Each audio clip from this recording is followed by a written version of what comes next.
गरमागरम आणि चटपटीत खाण्याची जर इच्छा झाली ना, तर ही कॉर्नची म्हणजेच मक्याची भेळ नक्की ट्राय करून बघा, तुम्हाला नक्कीच आवडेल। रेसिपी अगदी सोपी आहे। चला तर मग रेसिपीला सुरुवात करूया। त्यापूर्वी श्री स्वामी समर्थ। मक्याची भेळ करण्यासाठी सगळ्यात महत्त्वाचं साहित्य म्हणजेच मका।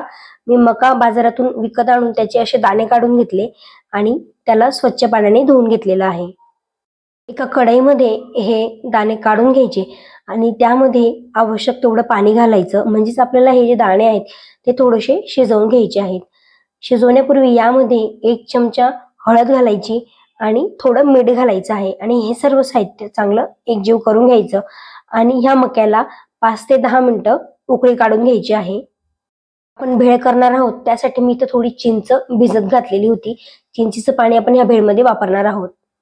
मक्याचा दाणा नरम होईपर्यंत आपल्याला तो उकळून घ्यायचा आहे। मी टोटल 10 मिनिटं ह्या मक्याला उकळून घेतलेलं होतं। 10 मिनिटात हा मका चांगला शिजून गेलेला होता। आता भेळसाठी काय काय साहित्य लागणार आहे ते बघून घेऊया। मीडियम साईजचा कांदा बारीक चिरून घेतला, काकडी बारीक चिरून घेतली, टोमॅटो सुद्धा बारीक चिरून घेतला, कोथिंबीर घेतली आणि जी चिंच मी भिजत घातलेली होती त्याचं पाणी काढून घेतलेलं आहे। मक्का शिजतोय तोपर्यंत हे सर्व साहित्याची तयारी आरामात होऊन जाते। आता एका बाउलमध्ये मका काढून घ्यायचा आणि त्यामध्ये आपण जे चिरलेलं साहित्य आहे ते यामध्ये घालून घ्यायचं आहे। टोमॅटो, काकडी, कांदा आणि कोथिंबीर घालून घ्यायची आहे। जर तुम्हाला यामध्ये गाजर घालायचं असेल तर गाजराला सुद्धा मक्यासोबत थोडंसं बॉईल करून घ्यायचं आणि मग त्यानंतर तुम्ही गाजर यामध्ये घालू शकतात। चिंचेचं पाणी आणि कोथिंबीर यामध्ये मी घालून घेतलेली आहे।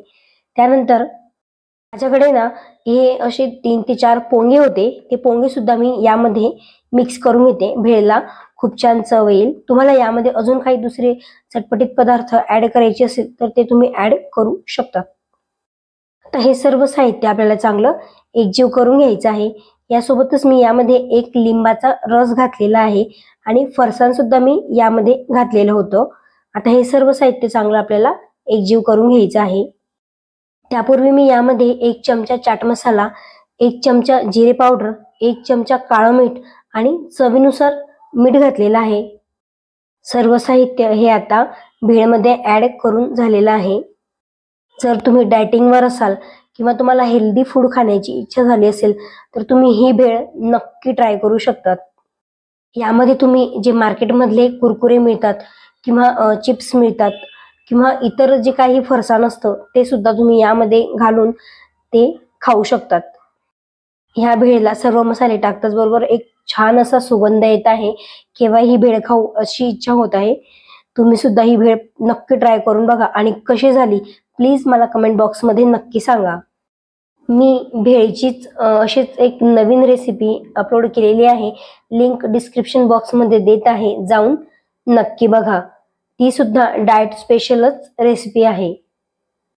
सर्व साहित्य चांगलं मिक्स करण्यापूर्वी मी फरसाण टाकायची विसरले होते, मग नंतर मला आठवण आली, त्यानंतर मग मी फरसाण टाकून पुन्हा सर्व हे साहित्य चांगलं मिक्स करून घेतलेलं आहे। तुमच्याकडे अजून नवीन प्रकारची काही भेळची रेसिपी आहे का ती सुद्धा मला तुम्ही कमेंट बॉक्समध्ये सांगू शकतात। मी भेळ टेस्ट करून बघितली तर त्यानंतर मला असं वाटलं की यामध्ये मी जर अजून थोडं तिखट घातलं तर ही भेळ अजून चांगली चविष्ट लागेल, म्हणून मी थोडं तिखट घालून ही सर्व साहित्य एकजीव करून घेतलेलं आहे। आता ही भेळ आपली संपूर्णपणे तयार झालेली आहे। तुम्ही बघू शकता अगदी छान अशी चटपटीत ही भेळ दिसत आहे आणि खायला सुद्धा अगदी चविष्ट लागते। अशाच तुम्हाला चटपटीत आणि चविष्ट रेसिपी बघायची असतील तर प्लीज माझ्या चॅनलला सबस्क्राईब नक्की करून घ्या, म्हणजे जेव्हाही मी अशाच रेसिपी अपलोड करेल तर तुम्हाला नोटिफिकेशन येईल आणि वेळेवर तुम्ही माझे व्हिडिओ बघू शकाल।